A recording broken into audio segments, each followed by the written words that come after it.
शिवसेनेचा 59वा वर्धापन दिन मुंबईमध्ये ठाकरे आणि शिंदेंकडून मेळाव्याचं आयोजन. महापालिका निवडणुकीच्या पार्श्वभूमीवर दोन्ही शिवसेना प्रचाराचा नारळ फोडणार.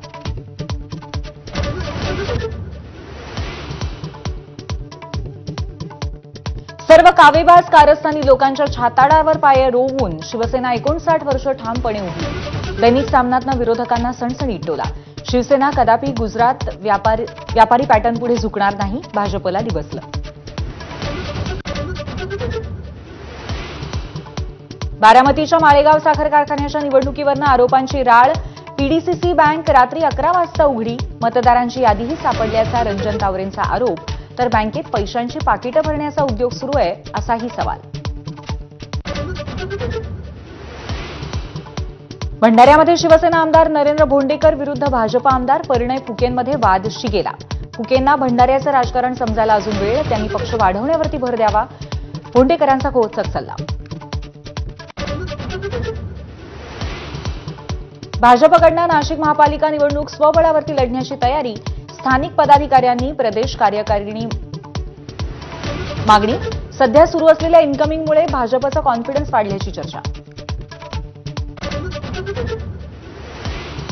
मुंबईसह उपनगरामध्ये रात्रभर पावसाची संततधार. सखल भागामध्ये पाणी साचायला सुरुवात. मध्य आणि पश्चिम रेल्वेची वाहतूक 10 ते 15 मिनिटं उशिराने.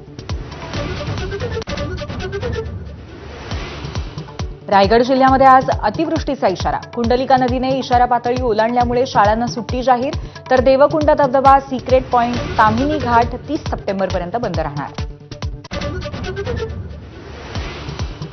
पुण्यातही पावसाची हजेरी. आळंदीमध्ये इंद्रायणी नदीच्या पाणी पातळीमध्ये वाढ. तर लोणावळ्यामध्ये गेल्या 24 तासामध्ये 221 मिलीमीटर पावसाची नोंद.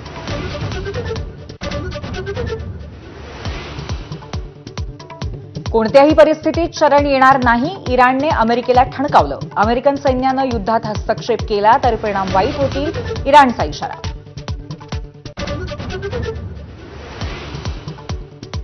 युद्धादरम्यान इराणमध्ये अडकलेल्या भारतीयांना वाचवण्यासाठी राबवलं ऑपरेशन सिंधू.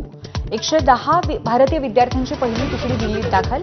आर्मेनिया मार्गे विद्यार्थी मायदेशी परतले.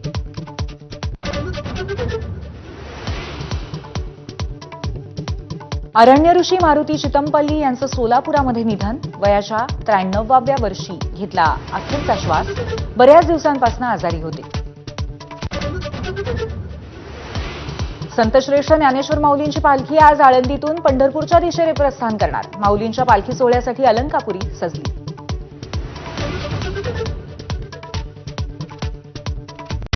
Headlines brought to you by Chitale Bandhu. ब्रेकनंतर